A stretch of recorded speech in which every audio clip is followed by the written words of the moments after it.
함께 예배하는 모든 분들 가운데 이 말씀의 축복이 함께 하시기를 주님의 이름으로 축원합니다. 주님은 우리를 향해서 너희는 세상의 빛이다 이렇게 선언하고 계십니다. 이것은 우리에게 상사가 업무를 지시하고 있는 내용이 아닙니다. 이 내용은 바로 임명장을 바로 수여하고 있는 내용입니다. 상사가 업무를 지시한다면 그것은 짐이 되겠지요. 하지만 임명장을 준다면 그것은 영광이지요. 여러분에게 여러분이 원하는 임명장을 줬어요.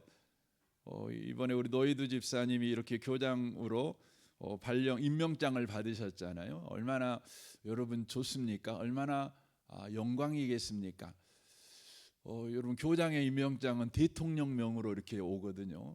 참 그 얼마나 영광입니까? 근데 여러분 너희는 세상의 빛이라 이 임명장이 누구 이름으로 우리에게 주어졌냐면 하나님 이름으로 주어진 것입니다. 여러분 우리나라 임명장이 그러잖아요. 제가 임명장을 자세히 제가 받아본 바가 없어가지고 자세히는 모르겠지만 대강 견눈에서 보면 이렇게 돼 있는 것 같아요. 국무총리로 임명함 이렇게 간단합니다. 그리고 밑에 대통령 이재명 이렇게 딱 나오는 것이죠. 너희는 세상의 빛이라 하나님 이렇게 나오는 겁니다. 굉장하죠. 그러면서 그 임명장에 어떤 그 축복, 어떤 권세가 숨어 있는지를 함께 하고 있는지를 그 다음 구절이 말씀하는 겁니다. 산 위에 있는 동네가 숨겨지지 못할 것이요라고 말씀합니다. 너는 영원히 사라지지 않는 빛이 될 것이다. 이런 의미의 말입니다. 산 위에 있는 동네처럼. 여러분 우리나라 산 위에 있는 동네는요 숨겨집니다. 왜냐하면 우리나라는 숲이 우거져 가지고요 잘 안 보일 때도 있어요. 그러나 여러분 이스라엘을 가보시면 다 민둥산입니다. 특별히 여기에 산 위에 있는 동네라고 하는 것은 구약 성경을 보시면 바로 예루살렘을 지칭하고 있는 것을 알 수가 있습니다.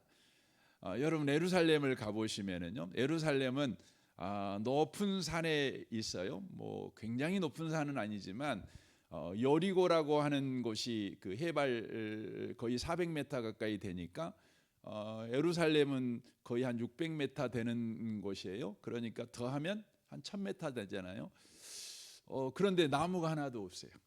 다 광야니까. 유대 광야에 있는 불솟은 그 언덕 위에 예루살렘이 딱 있는 것입니다. 그러니까 그 먼 여리고에서도 보입니다. 다 보입니다. 사방에서 다 보입니다. 그러므로 너희는 세상의 빛이다. 이건 영원히 너희가 꺼지지 않는 빛이 될 것이다 라고 말합니다. 여러분 세계 역사를 보면 또 역사 속에 있는 교회를 보면 세상은 이 교회의 빛을 꺼버리기 위해서 끊임없이 시도했습니다. 끊임없이 교회를 박해하고 또 교회를 공격했지요. 고대에는 강력한 군사 권력, 국가 권력을 동원해 가지고 교회를 박해하지요. 중세에는 어떻게 합니까? 타락함으로 교회의 빛을 꺼버리려고 합니다. 중세 교회가 얼마나 타락했습니까? 근세에 와가지고는 계몽주의나 또 과학주의나 또 진화론이나 이런 걸 동원해서 교회의 불을 꺼버리려고 합니다. 현대에 들어와서는 종교다원주의나 또 무신론이나 또한 더 나아가 적극적으로 요즘 시대에는 교회를 조롱하지요. 드라마를 통해 조롱하고 또 영화를 통해 조롱하고 노래를 통해서 교회를 조롱하고 법을 동원해 가지고 길거리에서 전도도 못하게 하고 이런 식으로 교회의 빛, 세상에 너희는 빛이라고 말씀한 그 임명장을 찢어버리려고 그 임명장을 받은 저와 여러분이 그 지위를 가지고 살 수 없도록 끊임없이 시도했습니다. 그러나 여러분, 교회의 빛은요 한 번도 꺼져 본 적이 없어요. 도리어 교회의 불빛은요 계속해서 더 타오르는 것입니다. 어둠을 향해서 쳐들어가는 것이죠. 왜 교회의 불빛은 꺼지지 않습니까? 바로 주님께서 우리를 세상의 빛이라고 임명하셨습니다. 그리고 그 임명하신 그 하나님이 교회의 불빛이 꺼지지 않도록 끊임없이 역사하고 있습니다. 그래서 이사야 62장 1절을 보면 이렇게 돼 있죠. 내가 시온을 위하여, 여기서 시온이라는 것은 바로 교회를 말하는 것입니다. 예수를 믿은 사람들을 교회라고 그러는 겁니다. 고린도전서의 1장을 보시면 교회가 가장 잘 설명되어 있어요. 교회가 뭐냐? 그러면 고린도서 1장을 여러분 1장 1절을 쭉 읽어보세요. 그러면 교회가 뭔지가 딱 등장을 하는데, 교회가 뭐냐? 예수 믿는 사람이 교회예요. 그리고 그 믿는 사람이 모여있는 공동체가 또한 교회예요. 그 시온입니다. 내가 시온을 위하여, 내가 교회를 위하여, 세상의 빛으로 삼은 너희를 위하여 잠잠히 있지 않겠다. 예루살렘을 위해 쉬지 않겠다. 산 위에 있는 동네를 위해 내가 쉬지 않겠다. 그 말이에요. 시온의 의가 밝은 빛처럼 비출 때까지, 예루살렘의 구원이 햇불처럼 타오를 때까지 내가 조용히 있지 않겠다. 그러는 것입니다. 역사의 주관자이신 하나님께서 역사 속을 살아가는 교회가 세상의 빛으로서의 그 사명, 그 빛됨을 잃어버리지 않도록 우리 주님이 쉬지 않고 바로 역사하신다는 거죠. 햇불처럼 타오르도록. 꺼져가는 등불 같은 교회 같지만, 늘 시대 앞에서 흔들리는 이 촛불 같지만, 그래서 금방 꺼져버릴 것 같아요. 여러분은 어떤 생각을 한지 모르지만, 목회자인 저 또 목회자들이 모여서 이야기를 나누면, 이번 주에도 우리가 시찰 모임이 있어가지고 목사님들하고 이렇게 잠깐 나누는데, 정말 각 교회마다 꺼져갈 것 같아요. 너무 문제가, 얼굴빛들이 다 좀 힘들고, 교회 이야기를 하면 힘들어요. 근데 그때 이제 우리가 함께 나눈 게 뭐냐면, 우리의 현실을 나눈 것이 아니라 하나님을 우리가 함께 나눴어요. 이때일수록 우리가 하나님이 누구인가 주목해야 한다고. 그래서 우리에게 맡겨준, 목사에게 맡겨준 사명이 뭐냐? 교회 부흥이 아니다. 복음 전하는 거다. 이런 이야기를 우리 함께 나눴어요. 진리지요. 그랬더니 다들 그렇습니다. 그렇죠. 힘을 얻는 것을 목도했습니다. 사랑하는 성도 여러분, 주님이 일하고 계십니다. 꺼져가는 등불을 꺼지지 않도록, 아니 그 꺼져가는 촛불 같은 신세인, 그 처량한 신세인 교회가 바로 햇불처럼 타오를 때까지 우리 주님께서 쉬지 않는다는 것이죠. 그래서 여러분, 성경의 마지막 책이 뭐예요? 요한계시록이잖아요. 요한계시록은 어떻게 그 마무리를 합니까?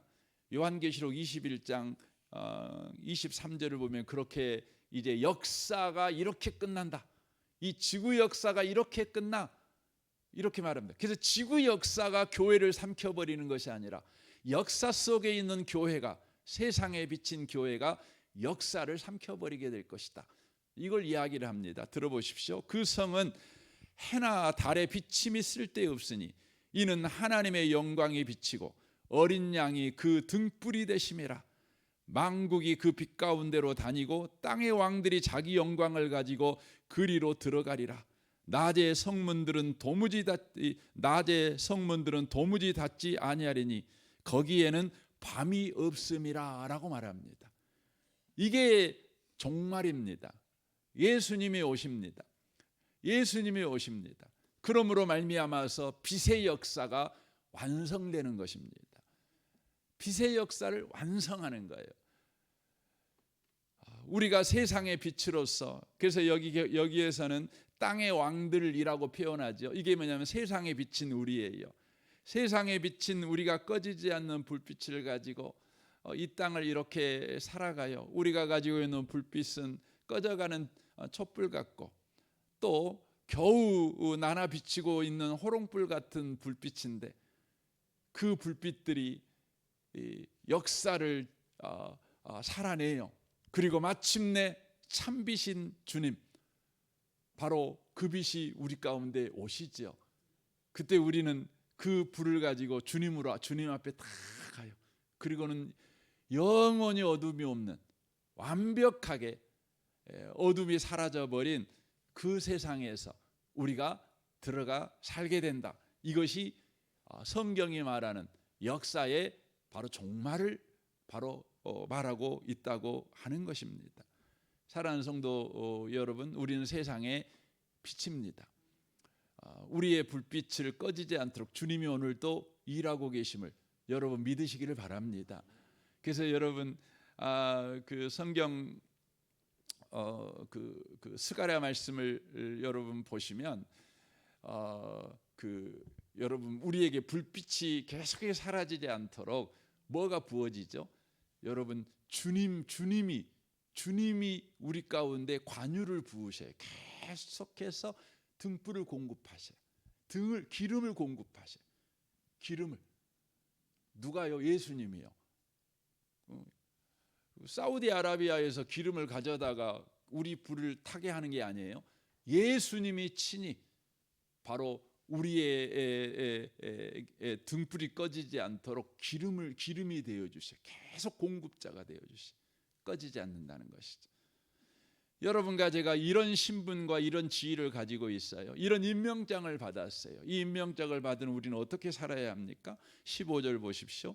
사람이 등불을 켜서 말 아래에 두지 아니하고 등경 위에 두나니 이러므로 집안 모든 사람에게 비치느니라 라고 말합니다. 여러분 14절에서 너희는 세상의 빛이다, 굉장하잖아요. 그리고 산 위에 있는 동네다, 굉장하잖아요. 그러면서 우리에게 그러면 그 다음에 너희들 이렇게 살아야 돼라고 말을 할 때 굉장한 걸 우리한테 말을 해야 되잖아요. 너는 세상의 빛이야. 너는 산 위에 있는 동네야. 너는 꺼지지 않는 등불이야. 너를 끌 사람 없어. 내가 열심으로 너의 빛이 계속 타오르게 할 거니까. 이런 말을 해주셨으면, 이런 언약을 우리가 받았으면 그 다음에 하나님께서 그래 이제부터 너는 청와대에 들어가. 너 대통령이 돼가지고 빛을 발해. 막 이런 이야기를 할 것 같잖아요. 근데 그런 말씀 안 하시고 뭐라고 말하냐면 등경 위에 두나니 이러므로 집안 모든 사람에게 비치느니라 라고 되어 있어요. 우리가 할 일이 뭐냐? 그건 거대한 일이 아니다. 네가 할 일은 뭐냐면 너에게 가장 가까운 사람에게 빛을 비치는 것이 네가 할 일이야. 이렇게 말하는 겁니다. 그러니까 막 기적을 행하고 살아라 이런 말이 아니고 일상을 살아가라 이 말이에요. 너의 일상, 그러니까 집안에 있는 그 사람에게, 이게 집안이라는 것은 그 식구를 말하잖아요. 네 식구들에게 빛을 비치고 살아가 이 말을 하는 거예요. 식구들한테.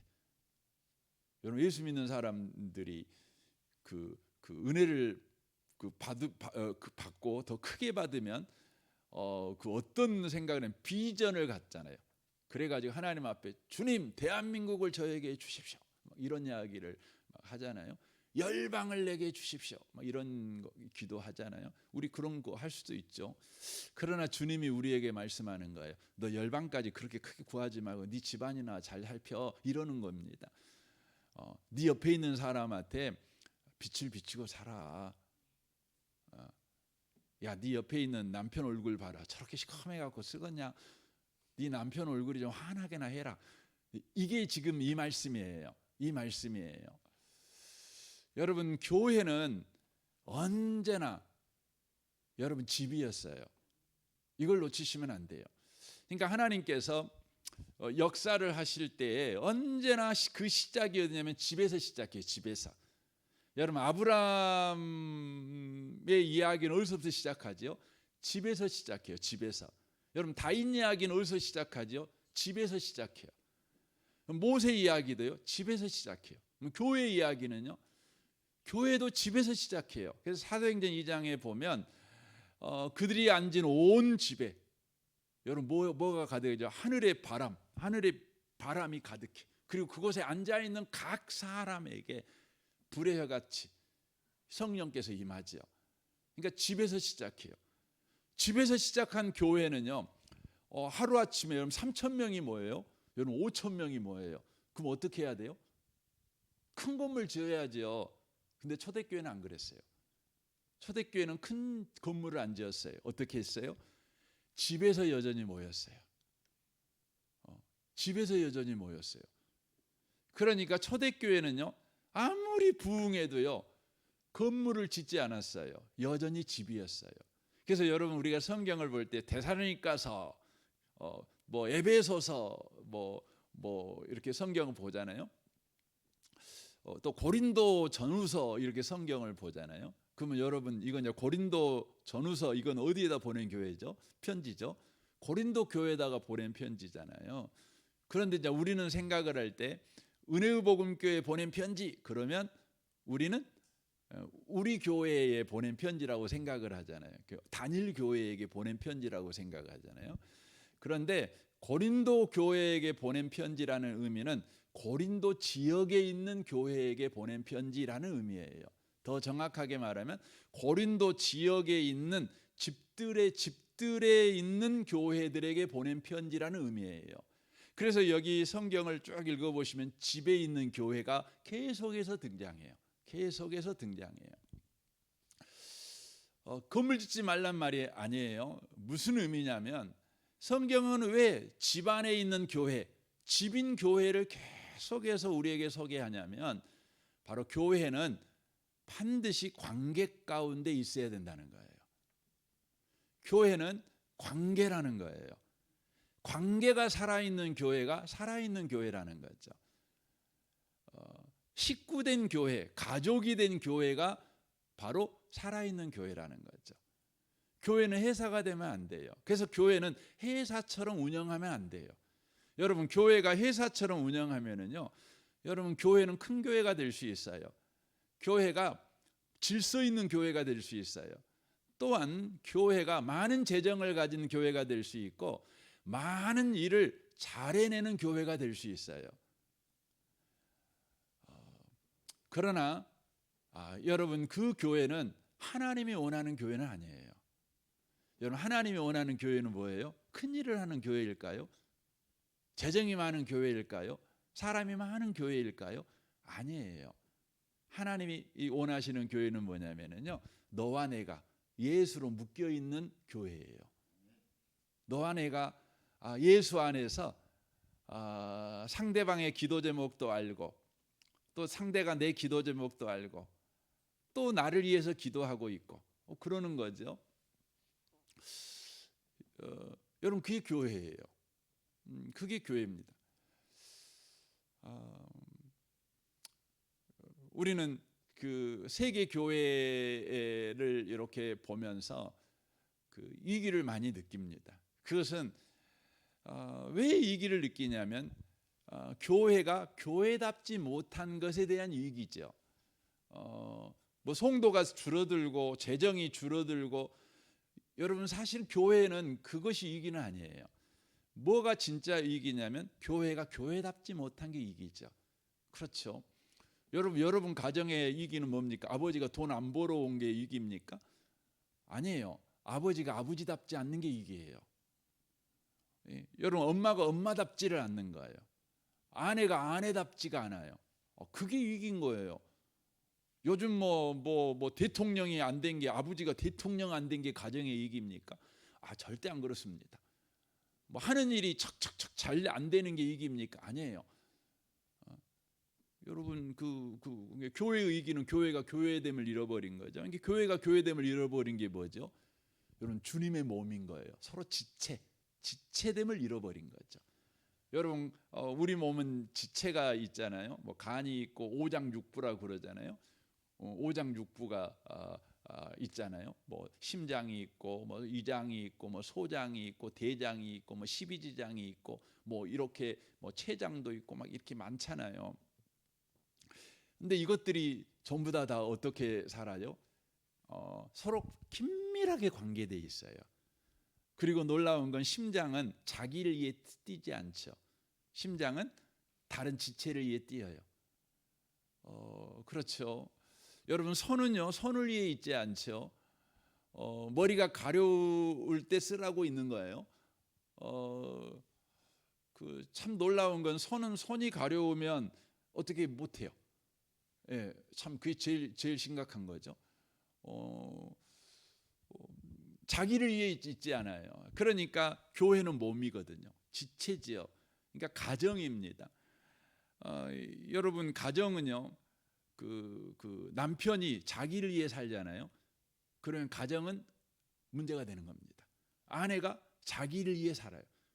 그 현대인들을 보면은 자기를 찾는다고 나 이제 엄마 안 해. 이제 나는 누구누구로 살 거야. 뭐 이런 분들이 계세요. 나는 이제부터 아빠 안 해. 나는 누구누구로 살 거야. 하고 맨날 낚시 다니고 맨날 등산 다니고 그래요. 그 엄마가 엄마 안 한다 그러고 맨날 화장대 앞에 앉아갖고 맨날 꾸미기나 하고 어디 커피집이 맛있더라고 커피집 쪼로 따로 찾아다니고 막 이러면은 여러분 그때부터 뭐예요? 좀 심각한 거예요. 여러분 10년 전만 해도요. 우리 그 교육계에 있는 분들이 이런 고민이 있었어요. 10년 전만 해도 중학생들이 이렇게 말했어요. 죽어버리고 싶다. 그랬대요. 10년 전만 해도 이 중학생 되면 죽고 싶다. 근데 요즘은요. 요즘 심각한 뭐냐면 초등학생들이 뭐라고 말하냐면 죽여버리고 싶다. 이렇게 말한대요. 죽고 싶다도 심각한 문제잖아요.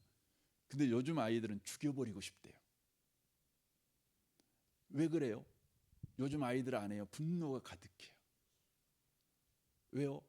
집에 가면 자기를 돌봐줄 애들이 없어요. 엄마 아빠는 분명히 있는데 자기를 위해서 시간 써주는 엄마 아빠가 없어요. 다 바빠요. 다 맞벌이 하잖아요. 다 나가잖아요. 옛날에는 집에 올 때 엄마하고 집에 뛰어들어오면 엄마 분명히 있었어요. 그리고 오면 엄마가 뭐라고도 이렇게 줬어요. 그랬잖아요. 근데 요즘은 엄마가 없잖아요. 없어요. 그게 뭐가 차요? 여러분 분노가 차요. 그 사랑에 들어가야 될 마음에 사랑을 못 받으니까 분노가 차요. 분노가. 자기가 한 번도 존중을 받아본 적이 없어요. 그러니까 어떻게 해요? 다른 사람도 쉽게 죽여버려요. 여러분 요즘 심각한 문제예요. 요즘.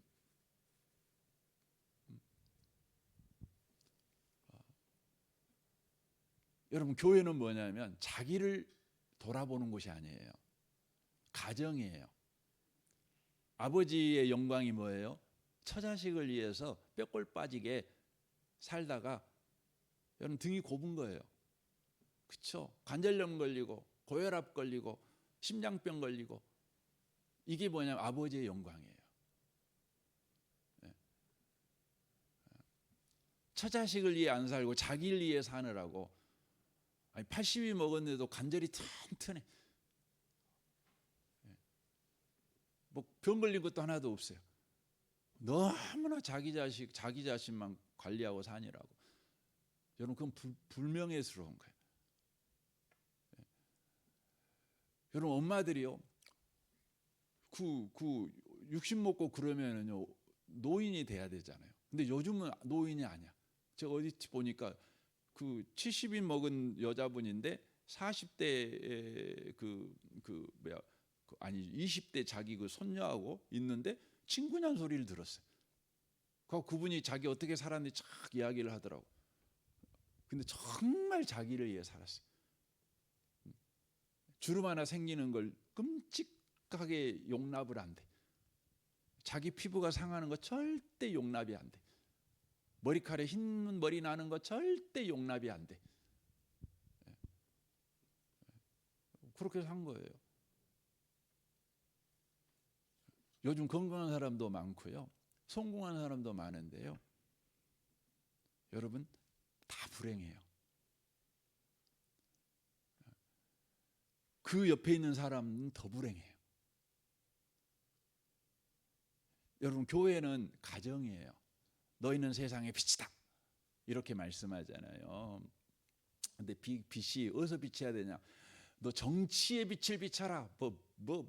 뭐 경제의 불을 비춰라. 너 돈 많이 벌어. 그래갖고 구제 많이 해. 이런 거 아니에요. 네 집안에 옆에 있는 사람 얼굴에 빛이 비치게 해줘. 밥맛이 돌게 해줘. 저녁에 잠 잘 자게 좀 해줘. 그게 뭐냐면 너희 이 빛을요, 집안에 비춰라 그래요.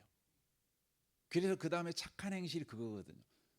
착한 행실은 이제 뭐 더 이야기하면 복잡 길어지니까, 이건 여러분이 뭐 설교 다 들었으니까 아주 사소한 것입니다. 사소한 것입니다. 우리가 볼 때 우리는 늘 큰 일만 쫓아다니잖아요. 근데 여러분, 인생의 문제는 뭐예요? 큰 일이 우리에게 없어서 문제가 생기는 것이 아니라 그 사소한 것이 없어서 힘든 거예요. 추운 겨울에 누군가가 손잡아 주는 사람이 없으니까. 사랑하는 성도 여러분, 우리는 세상의 빛인데요, 집안에 있는, 집안에서 비쳐야 될 빛이에요. 관계의 빛이에요. 누군가에게 따뜻함을 전해주는 빛이에요. 이걸 여러분과 제가 오늘 또 놓치지 않고 살아가시는 복 있는 귀한 성도 되시기를 주님의 이름으로 축원합니다. 아멘. 우리 같이 기도하겠습니다.